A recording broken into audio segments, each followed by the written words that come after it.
नमस्कार, मैं Arjun Lal, assistant professor from government college Kishangarh. आज की क्लास में हम बाजार विभक्तीकरण की जो अवधारणा है और उसके जो महत्व है और उसके आधार के बारे में डिटेल से अध्ययन करेंगे। Market segmentation, concept, importance and bases. वस्तुएं सेवाएं जो बाजार में बेची जाती है, ग्राहकों द्वारा जो खरीदी जाती है, ग्राहकों द्वारा खरीदी जाती है, तो कुल बाजार विभिन्न प्रकार की जो विशेषता रखने वाले ग्राहकों को एक समूह होता है। दो व्यक्ति एक समान नहीं होते हैं, लेकिन समान आवश्यकता, रुचि, उद्देश्य एवं दूसरे गुणों वाले विभिन्न सजातीय समूह भी होते हैं। तो प्रत्येक ऐसा समूह एक प्रकार के विभाजन अथवा विभक्तीकरण से पुकारा जाना जाता है। तो इस प्रकार सजातीय समूह बाजार में पाए जाते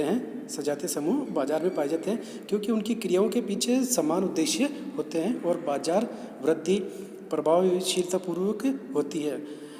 बाजार की आवश्यकता इस उद्देश्य की अपील रखती है। तो अब हम सबसे पहले बात करते हैं बाजार विभक्तीकरण की अवधारणा के बारे में। Concept of market segmentation. सामान्यतः जो बाजार विभक्तीकरण या जो विभाजन होता है उससे आशय हम लगाते हैं कि किसी वस्तु के बाजार को विभिन्न बाजारों अथवा खंडों एवं उप बाजारों अथवा उपखंडों में विभक्त किए जाने से है। या फिर हमने दूसरे शब्दों में इस प्रकार कह सकते हैं, किसी वस्तु अथवा ब्रांड के ग्राहकों को उनकी समान प्रकृति, रुचियों, उनके गुणों, आवश्यकताओं के अनुसार सजातीय वर्ग या खंडों में बांटना है ताकि प्रत्येक खंड के ग्राहक विशेषताओं को ध्यान में रखकर उनके लिए प्रभावशाली विपणन कार्यक्रम यानी कि मार्केटिंग प्रोग्राम लागू किया जा सके। मार्केट सेगमेंटेशन की कुछ परिभाषाओं के बारे में हम बात करते हैं। तो सबसे पहले जो लेखक है ये रॉबर्ट ने जो बताया है, बाजार विभक्तीकरण किसी उत्पाद के बाजार को टुकड़ों में करने की रीति नीति बताया उन्होंने कि बाजार विभक्तीकरण कोई जो प्रोडक्ट आता है उसके जो प्रोडक्ट को बाजार के टुकड़ों में करने की एक रीति नीति बताया। नेक्स्ट जो है वो अमेरिकन मार्केटिंग एसोसिएशन ने बताया कि बाजार विभक्तीकरण से ऐसे एक विजातीय बाजार के सापेक्षिक समजातीय लक्षणों वाले छोटे क्रेता खंडों में जिन्हें फर्म संतुष्ट कर सकती है बांटने से लगाया जाता है। इसी प्रकार से एक और जो लेखक है आर.एस. डावर ने बताया कि बाजार का वर्गीकरण विभिन्न तरीकों से किया जा सकता है जो क्रेताओं की विशेषताओं पर निर्भर करता है। क्रेताओं द्वारा किसी उत्पाद या सेवा का किस प्रकार से प्रयोग किया जाता है। बात करते हैं अब इसकी जो बाजार विभक्तीकरण की जो विशेषताएं हैं, संक्षेप में इसकी बात करें तो बाजार विभक्तीकरण की जो मुख्य विशेषता होती है इसमें पहला आता है कि यह सापेक्षिक रूप से विपणन की एक नई अवधारणा है। नेक्स्ट है, इसमें किसी वस्तु के बाजार को विभिन्न बाजार या खंडों या उपखंडों या उप बाजारों में विभक्त किया जाता है। नेक्स्ट, ये किसी उत्पाद के बाजार को टुकड़ों में करने की रीति नीति है। इसके अलावा नेक्स्ट है कि इसके अंतर्गत बाजार का वर्गीकरण विभिन्न तरीकों के आधार पर किया जाता है, जैसे आयु, लिंग, आय स्तर, शिक्षा, भौगोलिक स्थिति। नेक्स्ट, यह एक प्रक्रिया है। नेक्स्ट पॉइंट, ये एक बाजार से भिन्न है क्योंकि बाजार विभक्तीकरण एक कारण है जबकि बाजार खंड एक परिणाम है।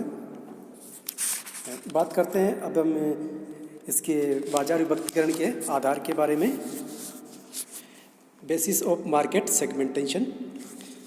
बाजार विभक्तीकरण विभिन्न आधारों पर किया जा सकता है। इसमें समय समय पर परिवर्तन भी आते रहते हैं, इसलिए विपणन प्रबंधक होते हैं और विक्रेताओं को इन परिवर्तनों को ध्यान में रखना होता है और बाजार खंडों को पुनः रचना या निर्माण करते रहना चाहिए।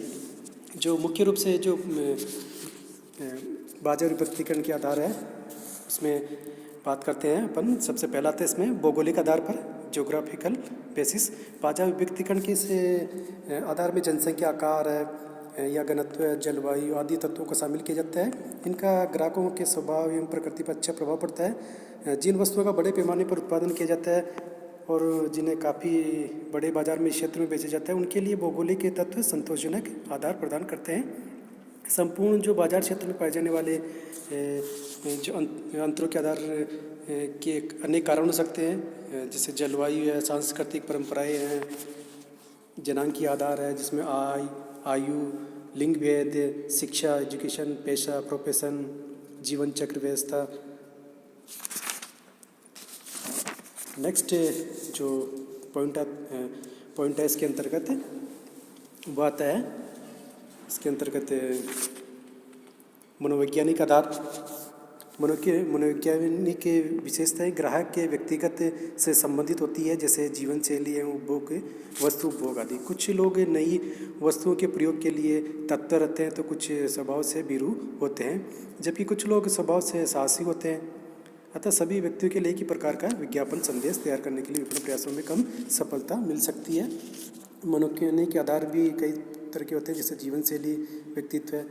नेक्स्ट पॉइंट विपणन आधार। विपणन तत्वों के आधार भी बाजार विभक्तिकरण किया जा सकता है, जैसे वस्तु के से मूल्य से प्रभावित होने वाले क्रेता। नेक्स्ट पॉइंट लाभ आधार। कुछ क्रेता वस्तुओं को लाभ प्राप्ति की दृष्टि से खरीदते हैं। नेक्स्ट पॉइंट उत्पाद प्रयोग दर आधार। बाजार विभक्तिकरण आधार मनस्थिति, वस्तु ज्ञान, वस्तु उपभोग पर भी दर भी हो सकता है। नेक्स्ट पॉइंट परिणाम आधार। बाजार विभक्तिकरण वस्तुओं सेवाओं के क्रय की जाने वाली मांग के आधार पर भी किया जा सकता है। उदाहरण बड़ी मात्रा में क्रय करने वाले ग्राहक, मध्यम मात्रा में करने वाले ग्राहक, थोड़ी मात्रा में क्रय करने वाले ग्राहक। नेक्स्ट पॉइंट ब्रांड निष्ठा एवं आधार। यह भी बाजार विभक्तिकरण का एक आधार होता है। विक्रेता अपने इसमें वर्तमान निष्ठावान क्रेताओं की विशेषता को ज्ञान करके उन व्यक्तियों को क्रेता बनाने का प्रयास करते हैं, जिनमें इस प्रकार की विशेषताएं हैं। बात करते हैं अब हम इम्पोर्टेंस ऑफ मार्केट सेगमेंटेशन, बाजार विभक्तिकरण के महत्व के बारे में।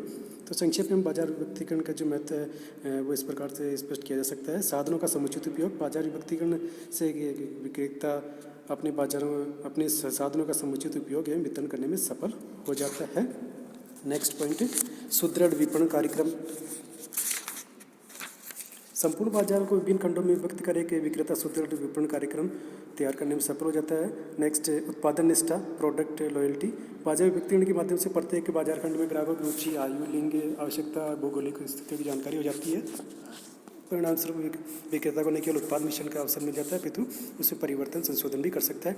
नेक्स्ट पॉइंट मांग एवं गुणों, उत्पाद गुणों में सामंजस्य। एक सार्थक बाजार विभक्तिकरण विपणन प्रबंधकों में विपणन खंडों को संवेदनशीलता को समझने में सहायता प्रदान करता है। परिणाम स्वरूप प्रबंधक विभिन्न ग्राहकों की मांग एवं उत्पाद गुणों में समन्वय स्थापित कर सकते हैं। नेक्स्ट पॉइंट उपयुक्त उत्पाद पंक्ति या रेखा। यह देखा गया कि कुछ विक्रेता हो जाते हैं बाजार में से वस्तु ले लेते हैं जो कुछ क्रेता समूह की आवश्यकता की पूर्ति तो करते हैं, किंतु अन्य क्रेता समूह की नहीं, तो इसमें क्रेता असंतुष्टि का उद्देश्य पूरा नहीं होता है। इसी स्थिति में बाजार विभक्तिकरण का उपयोग किया जाता है। इसके परिणामस्वरूप प्रत्येक क्रेता समूह की वस्तु संबंधी आवश्यकता को ज्ञात किया जाता है और एक विक्रेता उस पंक्ति में उन वस्तुओं को सम्मिलित कर सकता है जो क्रेता समूह की आवश्यकता पूर्ति कर सकता है। नेक्स्ट विपणन अवसरों का पता लगाना। कंपनी द्वारा बाजार विभक्तिकरण किए जाने पर स्वरूप ऐसे बाजार खंडों को पता लगाया जाता है जो वस्तु के लिए भावी बाजार हो सकते हैं। नेक्स्ट प्रतिस्पर्धा में सफलता।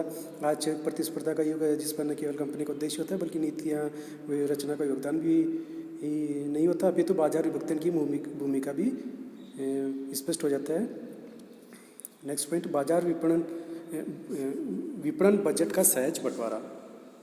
उत्पाद निर्माता के द्वारा बाजार विभक्तिकरण के आधार पर विपणन बजट को अनेक भागों या खंडों में बांटकर अधिकतम लाभ कमाया जा सकता है। नेक्स्ट पॉइंट प्रभावी विज्ञापन संदेशों का विकास। बाजार विभक्तिकरण की सहायता से विभिन्न क्रेता समूह को रुचि, स्वभाव, आवश्यकताओं, गुणों का पता लगाकर प्रभावी विज्ञापन संदेशों का विकास किया जा सकता है।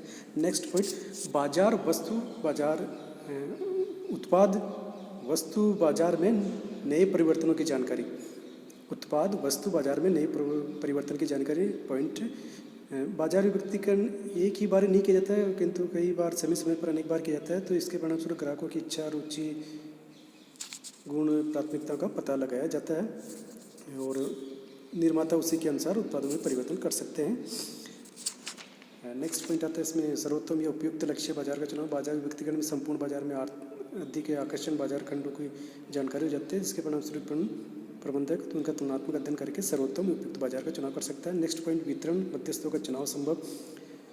उत्पाद एवं सेवाओं को उपभोक्ताओं या प्रयोगकर्ता तक पहुंचाने के लिए उनकी मध्यस्थों का प्रयोग किया जाता है, क्योंकि ये मध्यस्थ सहज व्यापारिक एवं कम खर्चीले होते हैं। बाजार विभक्तिकरण से सूचना प्राप्त हो जाती है कि उपभोक्ता किस प्रकार के स्तर के मध्यस्थों को माल खरीदना चाहते हैं, किससे नहीं। इसके अतिरिक्त ये भी जानकारी आती है कि ग्राहकों को माल खरीदने में कौन सी कठिनाई आती है। तो इसी दशा में विपणन प्रबंधक उपयुक्त वितरण मध्यस्थों का चुनाव कर सकता है। नेक्स्ट पॉइंट है विक्रय संवर्धन प्रयासों की प्रभावशीलता में असाधारण अभिवृद्धि। बाजार व्यक्तिगण से विक्रय से प्रयासों की प्रभावशीलता में असाधारण अभिवृद्धि भी की जा सकती है, क्योंकि प्रत्येक बाजार खंड के ग्राहकों को समझना सहज हो जाता है। तो ये थे बाजार विभक्तिकरण के महत्व। तो आज की क्लास में इतना ही। नेक्स्ट क्लास में हम नेक्स्ट टॉपिक के बारे में चर्चा करेंगे। Thank you.